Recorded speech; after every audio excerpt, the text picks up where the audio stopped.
Halo sahabat Fanatik, ketemu lagi dengan gua Alvin yang mempunyai komitmen untuk sepak bola Indonesia. Kali ini gua mau ngebahas pertandingan antara Arema FC melawan Persija Jakarta.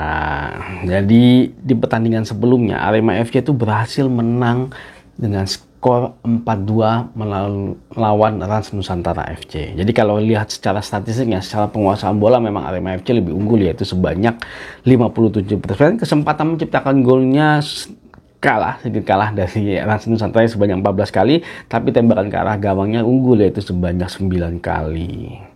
Nah, sedangkan dalam hal serangan juga Arema FC lebih unggul yaitu sebanyak 93 kali serangan dan serangan berbahaya sebanyak 50 kali serangan berbahaya. Kalau gua ngelihat di sini memang Arema FC di awal-awal babak pertama ya, mereka berhasil memanfaatkan atau mengeksploitasi lini pertahanan dari Rans Nusantara FC. Jadi dengan serangan cepatnya Arema FC melalui sayap kiri lebih banyak dimotori oleh serangan dari John Alvarizi. Mereka berhasil menciptakan peluang-peluang dan akhirnya berhasil dimanfaatkan oleh penyerang-penyerang Arema FC untuk menciptakan gol.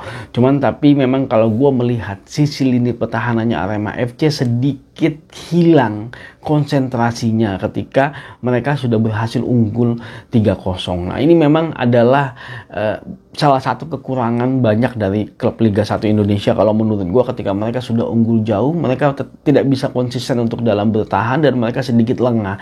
Akhirnya lawan berhasil mengejar ketinggalan mereka dan walaupun sempat terjadi perlawanan sedikit, tapi akhirnya Arema FC berhasil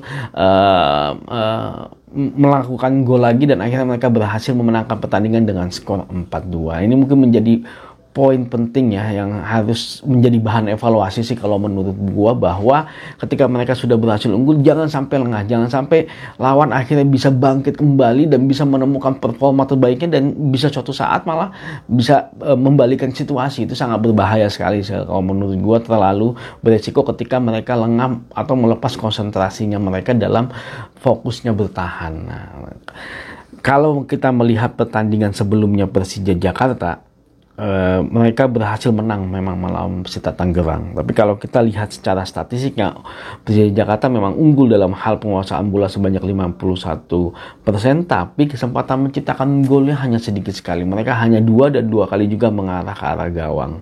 Secara serangan memang Persija Jakarta unggul yaitu sebanyak 109 kali serangan dan serangan berbahayanya sebanyak 125 kali serangan berbahaya. Nah, kalau gua nonton pertandingan ini memang Persija Jakarta secara serangan mereka berhasil menyerang, mereka berhasil menguasai bola, tapi serangan-serangan yang mereka lakukan sepertinya sudah terbaca oleh pemain bertahannya Persita Tangerang. Dan luar biasa, Persita Tangerang cukup rapat dalam bertahan dan memang mereka sangat disiplin sekali dalam bertahan. Tapi memang ternyata mereka di menit-menit akhir babak kedua kehilangan konsentrasi. Akhirnya ada pemainnya Persita Tangerang yang harus melakukan kesalahan di kotak penalti dan akhirnya Persija Jakarta mendapatkan penalti. Nah, penalti itu berhasil diselesaikan oleh baik oleh pemain Persija Jakarta dan mereka berhasil memenangkan pertandingan dengan skor 1-0. Nah, tapi memang di sini kalau gua ngelihat secara permainan Persija Jakarta sangat kurang kreatif sekali ya. Sepertinya mungkin salah satu faktornya adalah tidak adanya Hanno Behren di sana. Jadi sepertinya serangan Persija Jakarta tuh sangat monoton sekali dan gampang terbaca oleh lini pertahanan. Jadi walaupun sudah melakukan serangan balik, pemain Persita Tangerang sudah ada 3 pemain di belakangnya, selalu berhasil ditutup oleh Persita Tangerang. Dan kemarin pun sebenarnya penaltinya pun bukan serangan yang berbahaya, tusukan yang dilakukan oleh pemain Persija Jakarta, dan itu hanya murni kesalahan dari pemain belakang kalau menurut gue. Tapi akhirnya memang itu adalah kesempatan dan kesempatan itu berhasil menciptakan gol.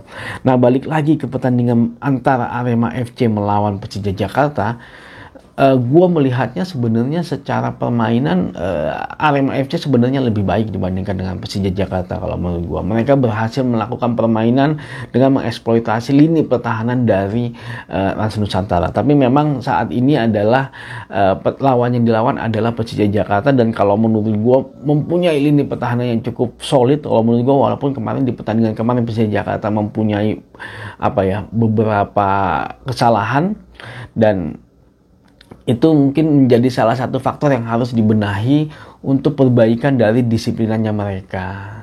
Nah, kalau kita melihat statistiknya dulu nih, Arema FC dengan Persija Jakarta, secara gol per pertandingannya sebenarnya mereka angkanya sama, yaitu di angka 1,33 gol per pertandingan, dan secara kebobolannya ternyata Arema FC memang lebih banyak, yaitu di angka 1,33 gol per pertandingan. Sedangkan Persija Jakarta di angka 0,67 gol per pertandingan. Secara peringkat Persija Jakarta lebih baik, secara peringkat 6.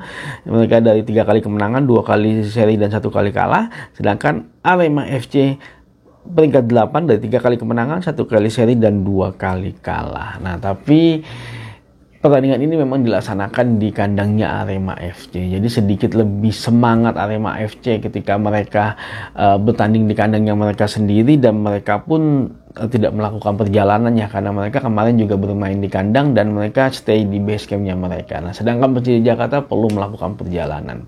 Nah, kalau menurut gua sih di pertandingan ini kemungkinan besar Arema FC bisa memenangkan pertandingan ini kalau Persija Jakarta tidak berubah permainannya kalau masih sama dengan seperti kemarin. Tapi kalau misalnya ada Hanno Behren, mungkin akan menjadi situasi yang cukup berbeda sih kalau menurut gua, dan mereka mungkin mampu mengimbangi permainan dari Arema FC. Jadi bisa jadi pertandingan ini akan berakhir imbang. Tapi sepertinya kalau menurut gua Hanno Behren kayaknya sih belum main dan Arema FC bisa jadi mampu memanfaatkan peluang-peluang yang ada untuk menjadi sebuah gol kalau menurut gua. Oke? Terima kasih sudah nonton video ini. Jangan lupa saksikan berita terus mengenai sepak bola Indonesia di channel ini. Maju sepak bola Indonesia, Indonesia juara.